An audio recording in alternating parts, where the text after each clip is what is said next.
They believe Avery's link to grandfather will make him overcompensate to seem neutral, maybe even favor them to avoid bias. They don't understand that impartiality was grandfather's sacred principle, one he passed to any protege he deemed worthy. Very well, Avery nods. Opening statements. Mr. Dale? Dale buttons his jacket. Your Honor, this case is straightforward. Judge Franklin Cole was a respected jurist and beloved man. But after his wife's death, he fell under the influence of his granddaughter, the defendant. He gestures toward me. Miss Wright manipulated an elderly man with declining faculties, diverting his estate from his only child, Celeste Wright, and her husband Gavin. The words cut through the air, striking my character. I breathe, in. Hold. Out, as grandfather taught me. Amelia squeezes my wrist and stands. Her southern lilt carries calm precision. Your Honor, the plaintiff's version ignores 30 years of documented history. Judge Cole changed his will 10 years ago, fully sound of mind, as his doctor will confirm. Celeste and Gavin Wright abandoned their daughter when she was 4 months old, leaving her with Judge and Mrs. Cole. She pauses. 3 decades of love speak louder than accusations from those who chose absence. This case isn't about manipulation, it's about recognizing who stayed. I keep my eyes forward, not at the parents who missed every illness, play, or graduation. The ones now coveting what grandfather built, and left to me. I think of the porch swings, grandmother June's gentle hands braiding my hair, the lemon cake, the hibiscus garden. They stayed. They chose me. Now I'll defend that love against the blood ties that never did. After lunch, court reconvenes. Mother reapplies coral lipstick from that old photo. Father straightens his tie, hands that never comforted me. Amelia slides over a folder. They're claiming your grandfather abandoned your mother financially. He sent money for 22 years, I reply, exactly. $3,200 monthly, $845,000 total. We have checks and statements.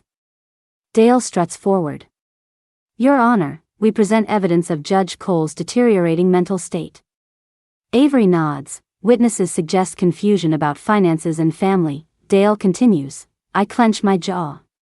Grandfather was debating constitutional law days before his heart gave out. Additionally, Miss Wright isolated him from his daughter.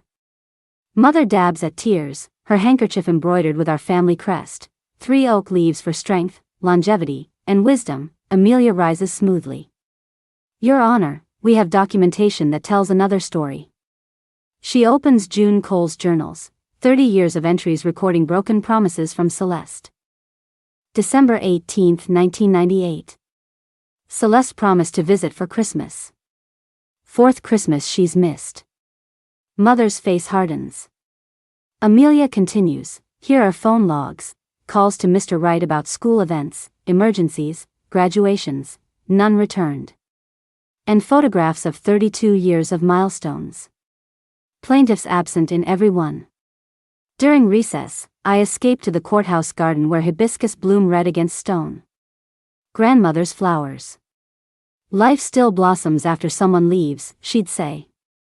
I touch a petal and remember Saturday's baking lemon cake, her voice teaching patience and precision. Just like life, Mackenzie, when court resumes, something shifts. This isn't about inheritance.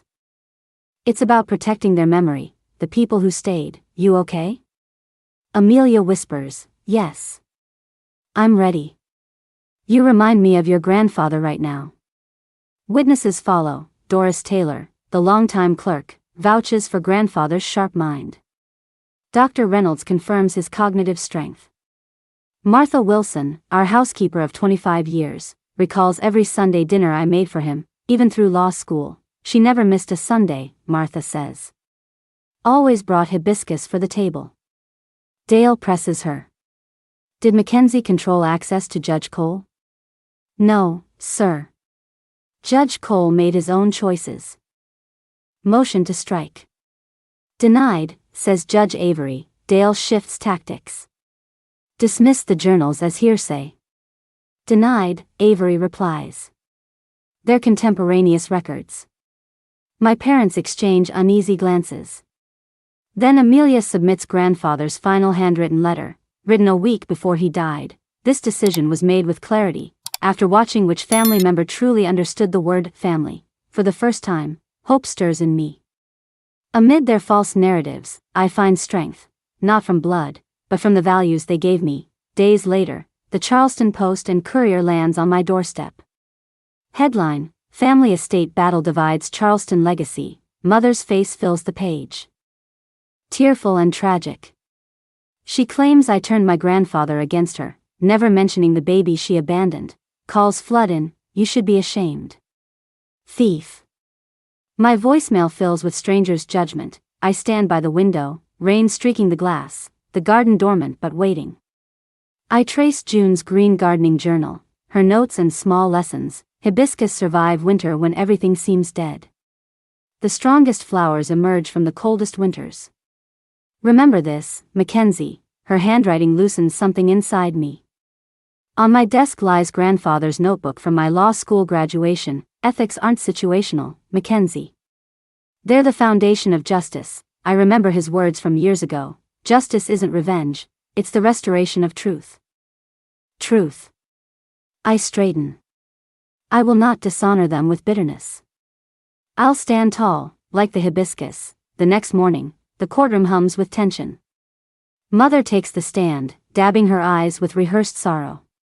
Her robin's egg blue sweater softens her expression. My father abandoned me, she begins, her voice breaking perfectly on cue. When Mackenzie was born, Celeste says, it was as if she ceased to exist. Richard Dale guides her through rehearsed testimony. Your relationship with your daughter? I tried, Celeste whispers, dabbing her eyes. But Franklin and June turned her against me. The gallery murmurs sympathetically. I keep my face still, thumb brushing grandmother's pearl earring in my pocket. Amelia rises, a stack of papers in hand, her Georgia accent soft but sharp-edged. Mrs. Wright, you testified that Judge Cole abandoned you, correct? Yes, Celeste says. I have visitation logs from 1993 to 2008. 10 visits in 15 years. Would you call that maternal devotion? Celeste stiffens. Those logs don't show when I was turned away. Interesting, Amelia says, pulling another paper. Here are your emails to Judge Cole. May 12, 2001. Can't make Mackenzie's recital. Send money for the Manhattan deposit. December 23, 2006. Christmas visit impossible. The Aspen House doesn't allow children. September 8, 2012. Graduation conflicts with our Mediterranean cruise. Each date lands heavy in the silence. Amelia lifts another page. A note from Judge Cole. Broken promises again. Mackenzie waited by the window until midnight.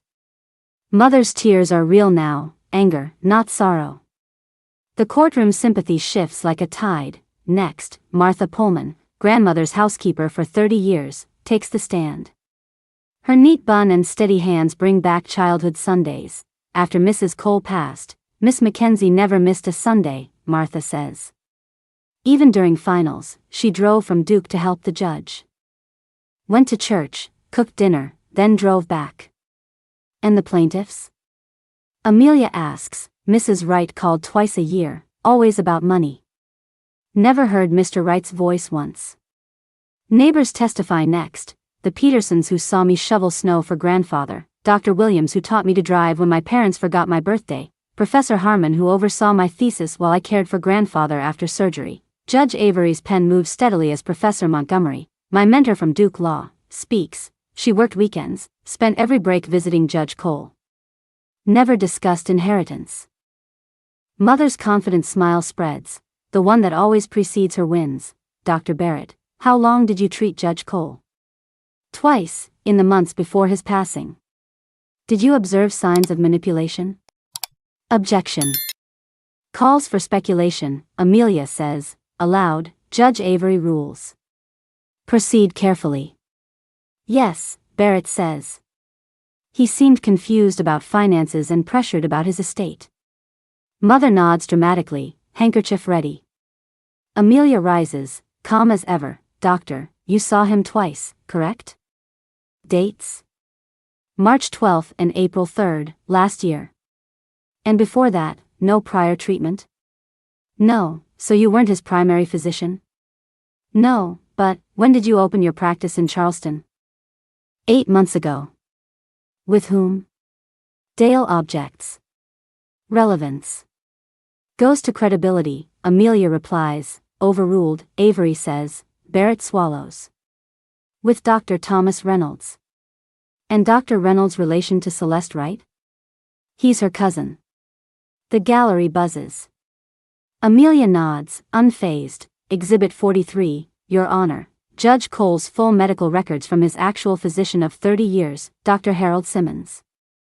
Objection, Dale snaps. Not disclosed. They were, page 211 of our packet, Amelia counters, overruled, Judge Avery confirms, Amelia hands Barrett the records.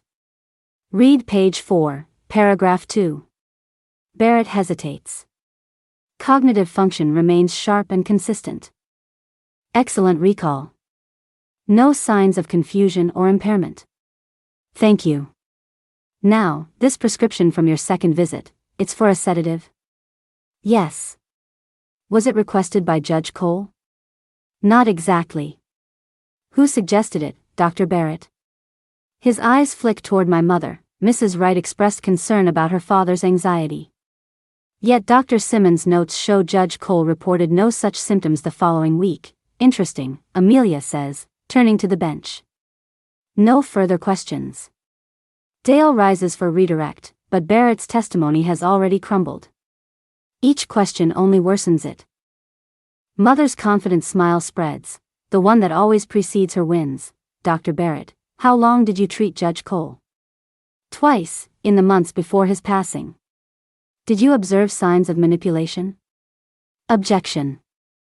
Calls for speculation, Amelia says, aloud, Judge Avery rules. Proceed carefully. Yes, Barrett says. He seemed confused about finances and pressured about his estate. Mother nods dramatically, handkerchief ready. Amelia rises, calm as ever. Doctor, you saw him twice, correct? Dates? March 12 and April 3, last year. And before that, no prior treatment? No, so you weren't his primary physician? No, but when did you open your practice in Charleston? 8 months ago. With whom? Dale objects. Relevance. Goes to credibility, Amelia replies, overruled, Avery says, Barrett swallows. With Dr. Thomas Reynolds. And Dr. Reynolds' relation to Celeste Wright? He's her cousin. The gallery buzzes.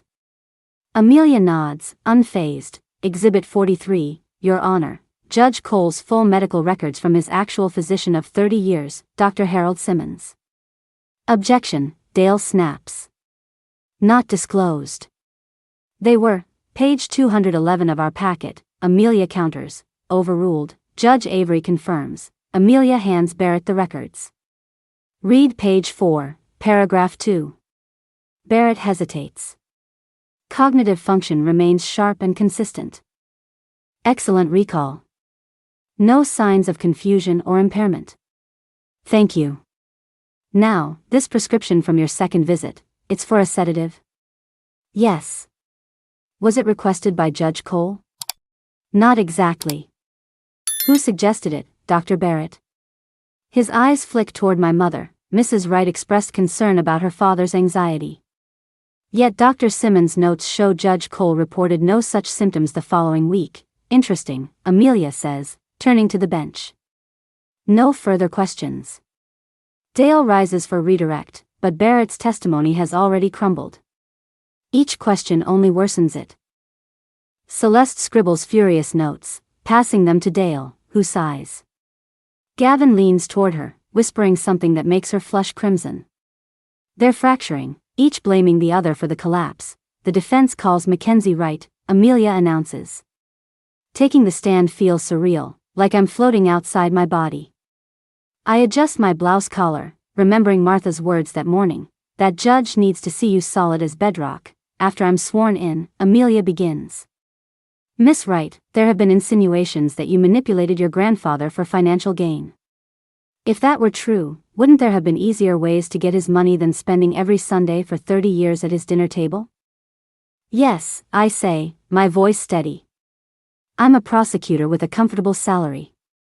If I'd wanted money, I wouldn't have spent 3 decades listening to stories from 1972. Quiet chuckles ripple through the courtroom. Did that tradition change after your grandmother passed? Only in one way, I answer. I started bringing the lemon poppy seed cake instead of her. Everything else stayed the same, 6 o'clock sharp, classical music, and grandfather's stories. And why did you maintain this tradition? I stayed because I loved him. Dale stands, subdued. Miss Wright, isn't it true you influenced your grandfather's decision to change his will after your grandmother's death? No. I reply. They changed it 10 years ago, together. But you discussed it with him? He discussed it with me. He was a judge for 40 years, Mr. Dale. No one influenced Franklin Cole. You were aware of the will's contents? Yes. Grandfather believed in transparency. He and grandmother decided to leave their estate to me, not to parents who chose not to be part of my life. Murmurs ripple through the gallery. Judge Avery doesn't silence them. District Attorney Robert Langston testifies next. I've supervised Mackenzie Wright for 6 years. She's prosecuted multimillion-dollar crimes with integrity beyond reproach. If I had to trust anyone with my estate, it would be her.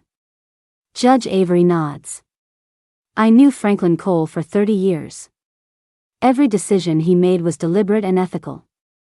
Dale's weak objection goes nowhere. During recess, I overhear father snapping at mother. You pushed this too far, Celeste. Barrett was a disaster. How was I supposed to know they'd have those records? Thomas said, your whole family talks big but delivers nothing, he hisses. When court resumes, Dale and Amelia meet privately. Amelia returns. They'll drop the suit if you pay their legal fees. No, good, she says. I told them that. Celeste sits stiffly, cracks widening in her facade. Her cousin avoids her gaze. Judge Avery clears his throat. Any more witnesses? Dale shakes his head. No, Your Honor. Very well. Avery's gaze settles on me. Sometimes the law is complicated. This case is not. The evidence shows Judge Cole was of sound mind and deliberate in his wishes. The plaintiffs have failed to provide any credible evidence. Their claim is dismissed, with prejudice.